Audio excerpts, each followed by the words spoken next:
Tony Dwyer. Tony, welcome. So my understanding, strategists look at sentiment, technicals, fundamentals. So for Q3 in particular, the rest of Q3, what is each telling you about whether investors should be mostly still buying underperforming equities or selling to free up dry powder? Boy, isn't that the theme lately, John? So as you guys know, in June, we started talking about the hustle, the Russell. We talked about it, I think, a couple of weeks ago. That has brought the Russell 2000 back up to the upper end of its range, and that was matched, called the wow of the Dow when you had that 13 consecutive string.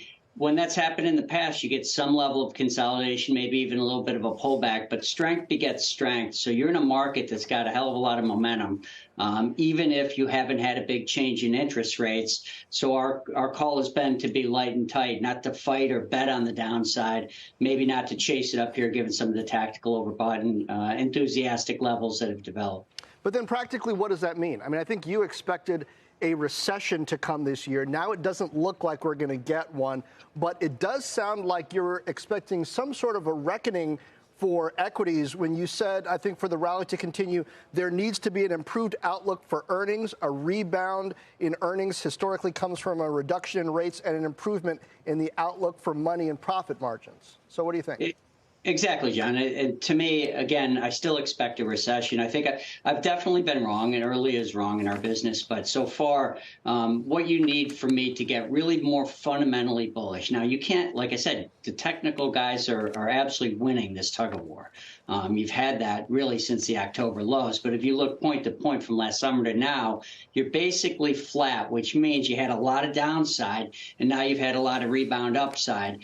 The real draw for me comes down to, like, for example, today's Fed senior loan officer survey that showed a continuation of tightening of the lending standards with weak loan demand across the board, really with commercial and industrial lending for small and mid-sized businesses. So when I look back at past markets that just rallied and didn't stop and just kept going, it typically was associated with lower interest rates. Even when I look back at 2019, for example, which has been a topic of conversation today, you had a dramatic drop in rates from the peak in the end of 2018 into, and I'm not talking about Fed rates, I'm talking about market rates on the short end especially. You had a pretty big drop throughout the year of 2019. So it's a better outlook for money, which creates a better outlook for lending and obviously economic growth from there. Yeah, Tony, this got my attention today. I was reading that higher interest rates have actually been a boon to some individual investors, that American households are earning an extra $121 billion from income on investments annually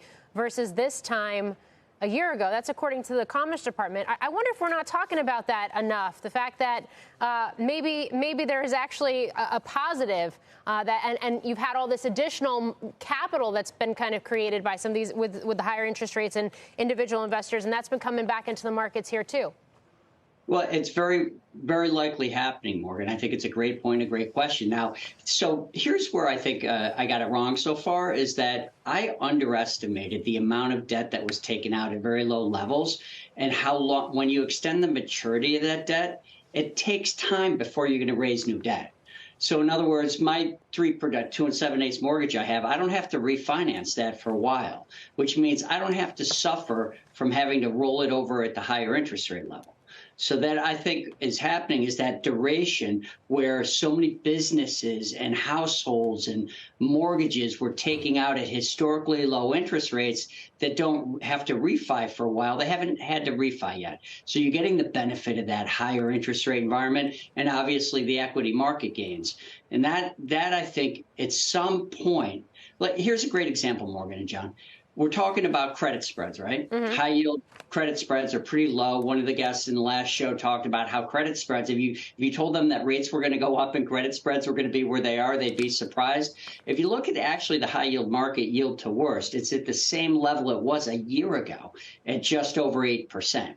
So you haven't had a dramatic improvement in the absolute returns of the credit market. So if you're a high yield company, you still have to go out and get those higher rates. Now, for me, like I said, I love to be bullish. It's kind of my reputation. For me, it comes down to when you start to really drop those rates, when you start to bring down the short end of the curve and you renormalize the curve, this is going to be giddy up. It's a levered system. And when money's flowing, it flows. And when it's not flowing, it kind of acts restrictive. And I still think, even though the market's rallied quite a bit, and couldn't some of the value and certainly the hustle, the rustle again, it's going to take a little bit more time.